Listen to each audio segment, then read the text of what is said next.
नमस्कार, मी समृद्धी जाधव. स्वागत आहे तुमचं टॉप न्यूज मराठीमध्ये. पुणे महानगरपालिकेच्या निवडणुकांचा निकाल लागलेला आहे. नगरसेवक मिळालेले आहेत. मात्र असं असताना महापौर कधी मिळणार हा प्रश्न गेल्या अनेक दिवसांपासून विचारला जात होता. सुरुवातीला महापौर पदाची निवडणूक जी आहे ती 31 तारखेला किंवा 30 तारखेला होईल असं म्हटलं जात होतं. मात्र आता हीच निवडणूक पुन्हा एकदा लांबणीवरती पडली आहे. मात्र आता ऑफिशियल तारीख समोर आलेली आहे, ज्या तारखेला पुण्याला नवा महापौर मिळणार आहे आणि अर्थात ही तारीख आहे 6 फेब्रुवारी.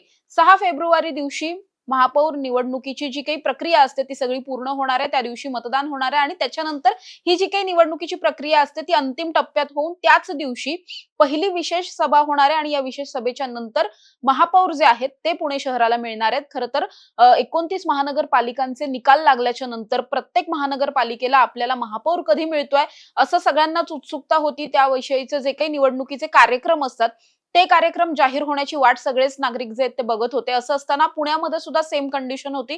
पुण्यामध्ये सुद्धा निवडणूक महापौराची जी काही निवडणूक आहे किंवा त्याची जी प्रक्रिया आहे, अर्ज भरणं असेल किंवा अर्ज माघारी घेणं असेल, या सगळ्या प्रक्रियेसाठी जो काही कालावधी लागतो तो 31 तारखेच्या आत पूर्ण होईल असं वाटत होतं.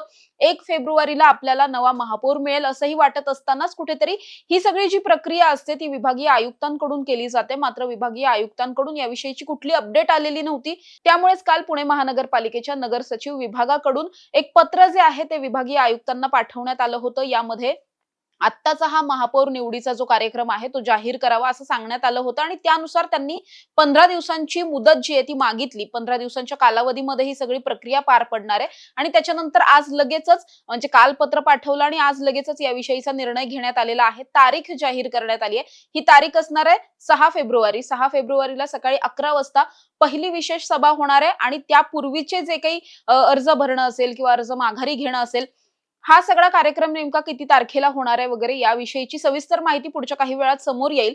मात्र सध्या तरी 6 फेब्रुवारीला आपल्याला पुण्याचा नवा महापौर मिळणार आहे. त्या अनुषंगाने जर पाहायला गेलं तर विभागीय आयुक्तांकडून त्याविषयीच्या सगळ्या तारखा वगैरे लवकरच डिक्लेअर केल्या जातील. मात्र सगळेच पक्ष जे आहेत ते कुठेतरी आपण म्हणू शकतो व्हेंटिलेटरवर होते. नवा महापौर कोण होणार, निवडणुकीची प्रक्रिया कधी होणार वगैरे हे सगळी चर्चा सुरू असताना आता ही एक नवीन तारीख समोर आलेली आहे आणि या तारखेला आपल्याला नवा महापौर मिळणार आहे. आता जर पुण्याची परिस्थिती पाहिली तर राज्यातली अनेक महानगरपालिका आहेत ज्या ठिकाणी कुठेतरी दोन पक्षांचा मिळून एखादे युती होणार आहे आणि मग त्यांच्यातून महापौर होणार आहे वगैरे अशा सगळ्या शक्यता असताना पुण्यामध्ये असं काहीच होणार नाहीये.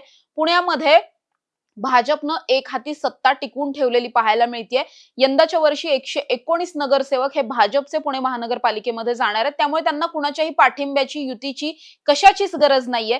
थेटपणे त्यांचाच महापौर बसणार आहे हे तर फिक्स आहे. मात्र हा महापौर पदाचा चेहरा नेमका कोण असणार यावरती आता जास्त सल्लामसलत होताना पाहायला मिळते. कारण आपण पाहिलं की पुणे महानगरपालिकेची जी जागा आहे महापौर पदाची ही खुल्या प्रवर्गातील महिलेसाठी राखीव झालेली आहे आणि त्या अनुषंगाने अनेक नावं चर्चेत आहेत. म्हणजे त्यातलंच पहिलं नाव सांगायचं झालं तर मंजुषा नागपुरे आहेत, त्यानंतर मानसी देशपांडे आहेत, वर्षा तापकीर आहेत, रंजना टिळेकर आहेत, रोहिणी चिमटे आहेत, अनेक नावं आहेत. नवीन चेहऱ्यांमध्ये जर पाहायला गेलं तर स्वर्धा बापट आहेत, डॉक्टर निवेदिता एकबोटे आहेत. त्यामुळे असे अनेक चेहरे आहेत. या चेहऱ्यांपैकी एका चेहऱ्यावरती आता भाजपला शिक्कामोर्तब करायचं आहे आणि त्याच अनुषंगानं हा सगळा अर्ज भरणं, अर्ज माघारी घेणं आणि त्याच्यानंतर निवडणुकीची प्रक्रिया पार पडणार आहे. खरं तर तसं पाहायला गेल्यास पुणे शहराच्या बाबतीत ही सगळी निवडणुकीची प्रक्रिया आणि निवडणूक वगैरे हे सगळं केवळ फॉर्मॅलिटी म्हणाव्या लागतील. कारण विरोधी पक्षच कोणी तशा पद्धतीने नाहीये की एखादा विरोधातला अर्ज येईल वगैरे किंवा भाजपच्या वतीनं सुद्धा कोणी बंडखोरी करून अर्ज वगैरे भरलाय अशातला काहीच भाग होणार नाहीये. त्यामुळे जे कुठलं नाव असेल हे कन्फर्म असेल, फायनल असेल. थोडक्यात बिनविरोधच महापौर पुणे शहरामध्ये होणार आहे आणि त्यामुळेच ही सगळी प्रक्रिया जी आहे ती लवकरात लवकर व्हावी असं अनेकांना वाटत होतं. मात्र तसं झालेलं नाहीये. विभागीय आयुक्तांनी घेतलेल्या निर्णयानुसार आता 6 फेब्रुवारीला ही निवडणूक पार पडणार आहे आणि 6 फेब्रुवारीलाच पहिला महापौर, नवीन महापौर जो आहे तो आपल्याला मिळणार आहे आणि त्या दृष्टिकोनातून पुण्यामध्ये सुद्धा वेगवेगळ्या राजकीय घडामोडी घडत असलेल्या पाहायला मिळतात. त्याच अनुषंगानं पुण्यातला जो महापौर बंगला आहे या बंगल्याची डागडुजी असेल, रंगकाम असेल, फर्निचर बदलणं असेल किंवा नवीन इंटेरियर वगैरे अशा पद्धतीनं सगळं काम सुद्धा सुरू झालेलं पाहायला मिळतंय. 6 फेब्रुवारीला नवीन महापौर मिळाल्याच्या नंतर हे जे कोणी नवीन महापौर असतील म्हणजे ज्या महिला नगरसेविका असतील आणि त्यांचं कुटुंब वगैरे हे सगळं त्या बंगल्यामध्ये शिफ्ट होईल आणि तिथून मग पुण्याला खऱ्या अर्थी नवा कारभारी मिळणार आहे आणि तिथून पुढचं पुण्याचं जे काही कारभार सांभाळण्याचं काम आहे हे त्याच बंगल्यातून होताना पाहायला मिळणार आहे. अशाच ताज्या आणि महत्त्वाच्या बातम्यांसाठी तुम्ही पाहत राहा टॉप न्यूज मराठी. आपला महाराष्ट्र, आपली बातमी. तुमची car, electric panel, data server आगीपासून सुरक्षित आहे का?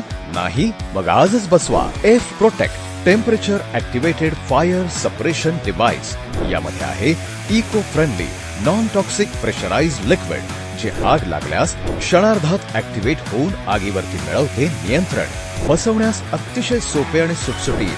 टेकालिपचे एक दर्जेदार उत्पादन एफ प्रोटेक्ट.